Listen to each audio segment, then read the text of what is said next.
यीशु का रूपांतरण अध्याय 17। दिन के बाद यीशु ने पतरस और याकूब और उसके भाई यूहन्ना को साथ लिया और उन्हें एकांत में किसी ऊंचे पहाड़ पर ले गया। वहां उनके सामने उसका रूपांतरण हुआ और उसका मुंह सूर्य के समान चमका और उसका वस्त्र ज्योति के समान उजला हो गया। और मूसा और एलिय्याह उसके साथ बातें करते हुए उन्हें दिखाई दिए। इस पर पतरस ने यीशु से कहा, हे प्रभु, हमारा यहाँ रहना अच्छा है। यदि तेरी इच्छा हो तो मैं यहाँ 3 मंडप बनाऊं, एक तेरे लिए, एक मूसा के लिए और एक एलिय्याह के लिए। वह बोल ही रहा था कि उजले बादल ने उन्हें छा लिया और उस बादल में से एक शब्द निकला, यह मेरा प्रिय पुत्र है जिससे मैं प्रसन्न हूं, इसकी सुनो। चेले यह सुनकर मुंह के बल गिर गए और अत्यंत डर गए। यीशु ने पास आकर उन्हें छुआ और कहा, उठो, डरो मत। तब उन्होंने अपनी आंखें उठाई और यीशु को छोड़ और किसी को न देखा। जब वे पहाड़ से उतर रहे थे तब यीशु ने उन्हें आज्ञा दी, जब तक मनुष्य का पुत्र मेरे हुओं में से न जी उठे तब तक जो कुछ तुमने देखा है किसी से न कहना।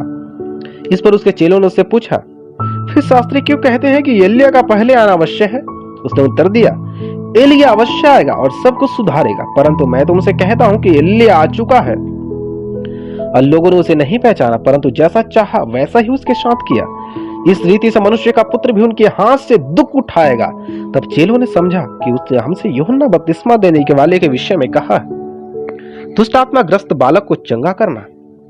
जब वे भीड़ के पास पहुंचे तो एक मनुष्य उसके पास आया और घुटने टेक कर कहने लगा, हे प्रभु, मेरा पुत्र पर दया कर, क्योंकि उसको मिर्गी आती है और वह बहुत दुख उठाता है और बार बार आग में और बार बार पानी में गिर पड़ता है।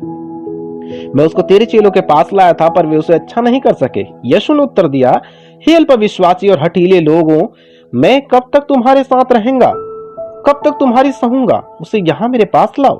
तब यीशु ने दुष्ट आत्मा को डांटा और वो उसमें से निकल गई और लड़का उसी घड़ी अच्छा हो गया। तब चेलों ने एकांत में यीशु के पास आकर कहा, हम उसे क्यों नहीं निकाल सके? उसने उनसे कहा, अपने विश्वास की घटी के कारण, क्योंकि मैं तुमसे सच कहता हूं कि यदि तुम्हारा विश्वास राई के दाने के बराबर भी हो तो इस पहाड़ से कह सकोगे यहां से सरक कर वहां चला जा, तो वह चला जाएगा और कोई बात तुम्हारे लिए संभव न होगी।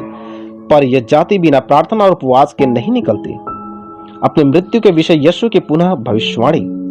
जब वे गलील में थे तो यीशु ने उनसे कहा, मनुष्य का पुत्र मनुष्य के हाथ में पकड़वाया जाएगा, वे उसे मार डालेंगे और वह तीसरे दिन जी उठेगा। इस पर वे बहुत उदास हुए। मंदिर का कर। जब वे कफरनहूम पहुंचे तो मंदिर का कर लेने वालों ने पतरस के पास आकर पूछा, क्या तुम्हारा गुरु मंदिर का कर नहीं देता? उसने कहा, हाँ, देता है। जब वो घर में आया तो यीशु ने उससे पूछने से पहले ही उससे कहा, हे शमौन, तू क्या सोचता है? पृथ्वी के राजा महसूल या कर किन से लेते हैं, अपने पुत्रों से या परायों से? पतरस ने उससे कहा, परायों से। यीशु ने उससे कहा, तो पुत्र बच गए, तो अब इसलिए कि हम उन्हें ठोकर न खिलाए, तो झील के किनारे जाकर बंसी डाल और मछली पहले निकले उससे ले, उसका मुंह खोलने पर तुझे एक सिक्का मिलेगा, उसी को लेकर मेरे और अपने बदले उन्हें दे देना।